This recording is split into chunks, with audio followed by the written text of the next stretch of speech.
A U.S. federal judge says he could hold the Trump administration in criminal contempt of court for defying a previous order against deporting alleged gang members to El Salvador. Well, David Dunn is a professor of international politics at the University of Birmingham, and he joins us now. David, good to have you with us today. Now, so much attention this week to the case of Kilmar Abrego Garcia. He was the man mistakenly sent to that mega El Salvador prison, that despite that court order that's halting deportation flights. Now, the judge who made the ruling said the Trump administration showed willful disregard. So do you see the president at all being held in contempt of court anytime in the near future? It's possibility. It's more likely that someone in the administration will be held in contempt of court. And there really is the possibility that the Trump administration deliberately provoked this incident in order to have a constitutional crisis. Because one of the things that Trump has made clear is that he wants to actually govern by executive fiat and have no one contradict what he says, not the Congress, not the courts, and not even the Supreme Court.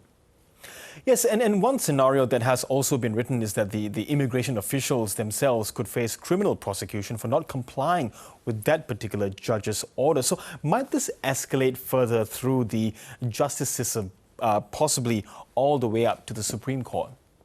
Well, the Supreme Court has already made an announcement on this and asked the administration to abide by the law. But in the same ruling, they acknowledged that the presidency has authority in foreign affairs. And what the Trump administration has done is point to the part of the ruling about foreign policy and say, look, we have authority in this area, and therefore in this area, because we've deported this guy out of the country, this is down to the executive and not down to the courts. So in a sense, what they're doing is challenging the legality even of the announcement that the Supreme Court made. What they're doing is trying to carve out, I say, more executive authority for the US. But the worrying thing about this, of course, is that if they can do this to an illegal immigrant in America on the same basis of arresting somebody and deporting him and claiming that this area is under foreign policy jurisdiction, they could do the same thing to any American citizen too. Yes, and so what does this perhaps tell us, more broadly about an administration that labels Garcia a terrorist, a criminal, and then stating he'll never return to Maryland when there has been no evidence to suggest so at this moment? I think what it tells us is that this administration doesn't see itself as bound by the rule of law. Effectively, what you have is, I say, the arrest and deportation of an individual without any process. This person has been convicted of no crime. He is, although he is in America illegally, there was a previous court judgment that said the one country he couldn't be returned to was El Salvador, and that's precisely what they have done. And then when the courts complain about this and saying you're in breach of this man's rights and the illegal ruling and the order of the court to return him, they actually say, well, we're not doing it. And then they also go on to say that actually, if he were returned, we'd deport him again. And so they're making an assumption about his guilt without any process, without any due legal process to go through. And that is a very deeply worrying thing if we regard America as a country which previously followed the rule of law and a constitutional legal approach to the way in which it treats its citizens.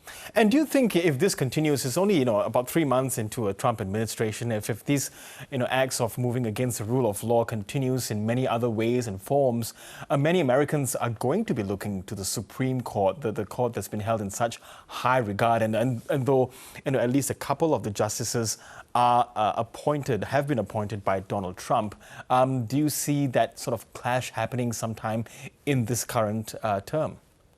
Well, 3 of the 9 have been appointed by Trump, and 3 of the 9 show a very small willingness to challenge anything he does. And of course, before he was returned to the White House, they said that he actually has immunity from prosecution for anything he does in office. So what they have done is already ceded huge amounts of power to the presidency, and effectively also by allowing him to pardon in the way he has done, what they have done is created a process whereby even if members of his administration were found guilty of breaching the laws on these deportations, Trump could, of course, just pardon them immediately.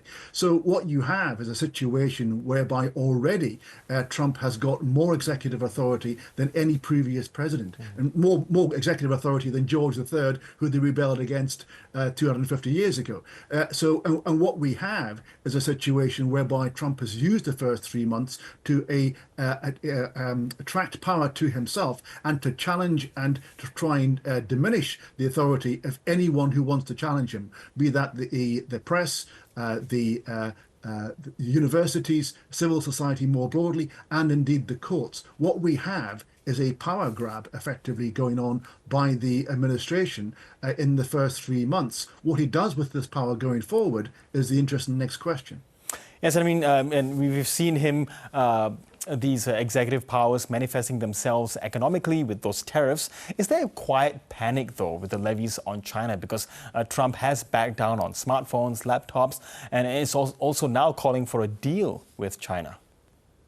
Well, I think the one boss that Trump seems to listen to is the bond markets, because his tariffs were so sweeping and so damaging to not just the world economy but to the American economy in particular, that once the bond markets indicated that this was potentially destabilizing the whole American economy and America's debt, what that meant was that he backed down. So we're seeing bullying, we're seeing bluster, and then we're seeing back off, and therefore it's very difficult to work out what Trump does next, because there's no consistency in his policy, and there's no consistency for the markets in terms of actually how you judge whether you want to invest or trade with America as a consequence. So it's an extraordinary approach to trade policy, but it's not out of character with his approach to other areas of policy as well. Yes. And finally, Professor Dunn, you are in academia, and what are your thoughts, if you may, about the feud between Harvard University and Trump, with the president threatening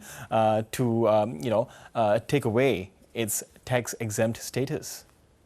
Well, it's not just Harvard, it's a whole variety of other universities, and the funding for universities in various forms, for example, through US AID. And what he is doing is attacking civil society and higher education as sources of protest and dissent against his rule. So it's a very blatant model. We've seen this with authoritarian regimes around the world. They don't like a civil society that actually criticizes them. And that, I think, effectively is what is in operation here. Harvard is a rich institution. It's more able to say no than other institutions. Other institutions have caved and will be cowed by the demands, the outrageous demands of attacking free speech and academic freedom that the Trump administration is doing to American universities. It's one more sector of American civil society and American economy that is being attacked by this administration. And it's interesting to see how America responds to that, because this is a part of a systematic approach to government which is entirely out of character to any previous administration in American history. Okay, Professor David Dunn, appreciate your analysis as always. Thank you so much. Always a pleasure.